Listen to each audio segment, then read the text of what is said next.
արդեն գիտեմ, թե ինչ պետք է անել, երբ որ ինչ-որ մի դեպք է պատահում, օրինակ երբ հրդեհ է լինում, նախ պետք է զանգել 911 ու հենց կպատասխանեն։ Արտակարգ իրավիճակների նախարարություն 911 լսում եմ ձեզ։ Պետք է ասել հրդեհ է, հրդեհ։ Հետո պետք է ասել անունը, հասցեն եւ հեռախոսահամարը։ Ես գիտեմ իմ հասցեն, իսկ դուք ձերը։ Նորնոքի երկրորդ զանգվածի մոլդովական 40 Դե եթե գիտեք ձեր հասցեն, ուրեմն հրշեջ մեքենան շատ արագ տեղ կհասնի։ Հրդեհի ժամանակ պետք է տնից արագ դուրս փախչել եւ բոլորին զգուշացնել։ Հրդեհ է, հրդեհ, դուրս եկեք տներից, հրդեհ է, հրդեհ։ Իսկ եթե չեք կարող փախչել,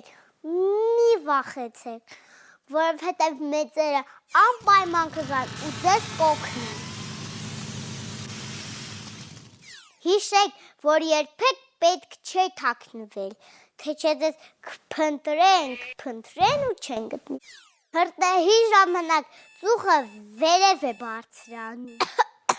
Ուրեմն ճիշտ է, շորով կապել քիթ բերանը եւ ներքևում մնալու ու ծուխ չշնչելու համար շնիկների եւ պիստոլների պես չորեքթաթ տեղաշարժվել։ Իսկ այս ամենից եւ ավելի ծանր հետևանքներից խուսափելու համար հիշեք, լուցկու հետ խաղալ չի կարելի, կրակի հետ խաղալ ընդհանրապես չի կարելի։ Դրա համար էլ ես կրակի մեջ ոչինչ չեմ գցում։ Ոչ շոր, ոչ թուղթ, ոչ էլ խաղալիք։ Իսկ տնից դուրս գալիս ես եմ մայրիկիս ասում, որ էլեկտրական սարքերն անջատի, մայրիկ անջատիր։ Դուք էլ այդպես արեք, որ հրդեհ չլինի, բայց եթե հանկարծ լինի, մի վախեցեք, որովհետև արդեն գիտեք ինչ եք անելու, զանգահարելու եք 911